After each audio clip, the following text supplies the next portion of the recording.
Welcome back to map 3. This is a long time ago, my goodness. This brings back the happiest of memories. This is a place that I found when I was travelling round, and I remember coming into this area and seeing this beautiful, beautiful layout with a huge lake and that beautiful travelling wagon there, and then thinking I could settle here. And the view here has been spectacular for many, many hours. This is the map that I have played well over 300 hours in. This is a long standing build and a long standing map. Let me show you round. This is really a trip down memory lane. You can see we're built on limestone, which is beautiful. And here, this is my tree farm. All the different types of trees you could possibly want. We come down here, we have some beautiful ponds. We have the lovely patch full of watermelons, or pumpkins actually, not watermelons. They look gorgeous. Very happy with that. A greenhouse, which tends to be my signature. This is a classic English greenhouse, where you have the wood at the base. You then have the top in this archway with glass. Inside you plant it, and I was collecting all the flowers that you could possibly collect, which is really, really lovely. Such a nice place to be. Another look at the house from here. Looks stunning, doesn't it? We have, I know this is catmint, but it was meant to resemble the lavender fields in Provence. Really pretty. We have our fruit trees over there. This is the first time I'd ever grown fruit trees, and we actually managed to grow quite a few successfully, though we had to be careful that we were only growing trees that were appropriate to this area. My goodness. Look at my pineapples. Wow. Due to cold. Wow. And it's amazing because I'm now in 120 and this was built in 117, this map. It's amazing that I can still get back to it. It looks nice, doesn't it? Right, let's come back and go into the house itself. Having had a look round, you can see that it is built. It is incredibly modern as a build, and it's my most modern build, and I think it is my best build so far. Let's go and have a little look inside. As you can see, I love cantilevered rooms, love being so much light and glass, but one of the best things about this build is that this is my working area, and look at the view. Look at that view. This has been a constant source of delight to me. You can't see it on the easily, but just there are terraces of berries, absolute terraces. So this is the working area. We have a helve hammer around here, pounding away, not so much on the pulverizers and the querns in this area. This is the forge, as you can see. This is where we smelt things, and it's also our cooking facility as well. So we run a small kitchen here into the bargain. In here is our cellar, pretty classic. And in here is our bedroom. This is really cantilevered out, and it has a block missing. Let's go and mend that immediately.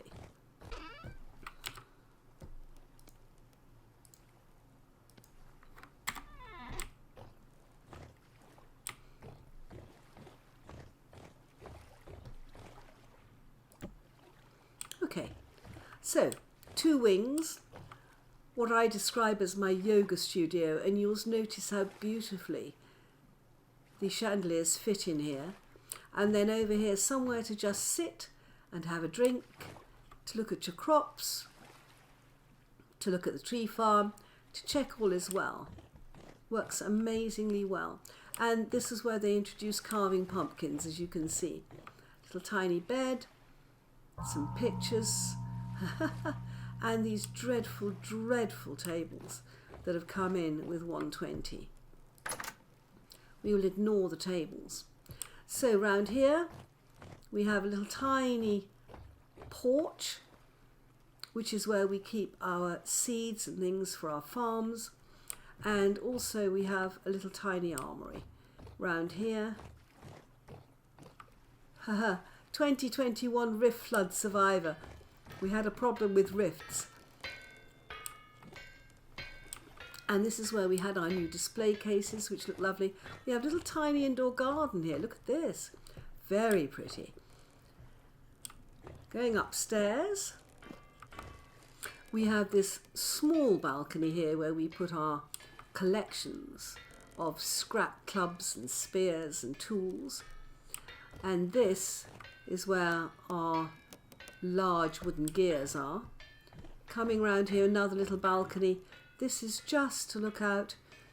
We built a little white temple up there, and we built all the little rivulets coming down. They used to stop up there, but they now come down into this beautiful pond, and we imported green bamboo to make it look spectacular. Going up, we have an external staircase, looking fantastic. And then up here, this is where we have our dye room. Going up again. This is where we have our pulverizer right up here that feeds down. I mean, this is a spectacular, spectacular site. And I think it's a pretty spectacular build, personally. But then I'm biased, aren't I? Yeah, this is where our pulverizer feeds down into. Yep, very nice. Coming back, I'm homesick for this build, actually. I know you can move builds from building to building. There is a way out onto this terrace here, so that you can see we can actually look down into the forge, should we want. We have a lantern neatly suspended over there. It's very open plan, the whole thing, as you can see. This leads into this is the roof of my bedroom. You can see down into it here. And then we have this open space here, which just provides light and air to the whole building. Very much a build for a hot climate, this. We have combined walnut, bull cypress, ebony and acacia in this build. So coming down, yeah, so this is where we live. But then we go downstairs and you'll notice that all these logs on which we're cantilevered out are ebony. We have beautiful views from underneath. This is not a dark basement in any way, shape or form. We have a second cellar here, and this is where we make fruit presses, and where we make our fruit juices. This is where we sit at night and pan, and I have to say that because the drift has come so close, it's a pretty eerie place to sit with if you butt back to the wall. Then through here we have more storage. We have mushrooms, of course. We have some pretty windows, of course. We have an area that is level with the water here. And going through here, we have pit kilns. And through here, look at this. We have an underground bonsai conservatory where we have all our trees. We have them in the large planters. We have their miniature versions in the small flower pots. They are all here. And this is our bonsai room. It gets light from above, and I think it looks pretty spectacular. Also, the aged would go so well with these bonsai plants. And then we have a teleporter room, as we would always have. And in here, this is where I hide during temporal storms if I wish to. So this is our little underground area keeping going.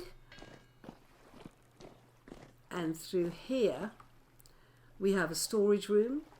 We have some pillars made of skulls. Why wouldn't we? And in here we have a tiny, tiny library. Look at this. Just a little library. And again, it's set down so that you can see out and you are on a level. Your eyesight is on a level with the pretty plants. A nice place to sit and listen to music. So let's go up again and have one final look. Yeah, it's really pretty. So much came in. This is where, this level is where I used to sit and watch the new rifts as they formed over there. It's fantastic. We have our apiaries you can hear down here. Pretty, pretty, pretty. Yeah, this is a lovely build. Very, very nice. And I think it is my most successful build in terms of doing a truly modern build, and also a build that sits very, very well in the environment. I think it is a very good build. I'm very pleased with it. When you look at it, it looks right, doesn't it? Don't you think? I think so. And you can see that the paths line up with the middle of the build. It's little things like that that make a huge difference to a build. Let's just take a photo of that. Very nice. Very, very nice indeed. And I do well remember coming and finding this area. Yeah, map 3 was a lot of fun for me. A huge amount of fun. Great. Yes, I think that was my most successful modern build. I think I managed to truly get the feel of a modern build, and the openness, as you can see, of the areas here really, really has helped. If you look at this, rainfall in this area is supposed to be common, but in fact I found it very, very happy making, and it hasn't been too common at all for me. It's just been a very, very nice area. Oh, the number of times I've stood on this balcony and chatted to you. My goodness. This has been a lovely trip down memory lane, and as I said, I think I built this particularly well. So I'm sitting here with a smile on my face, thinking I must use some of these ideas in future. I do really, really like the way this build wraps around itself, and the way we've got these external areas, mini gardens. Yeah, it's very, very pretty. Bye bye, my friends.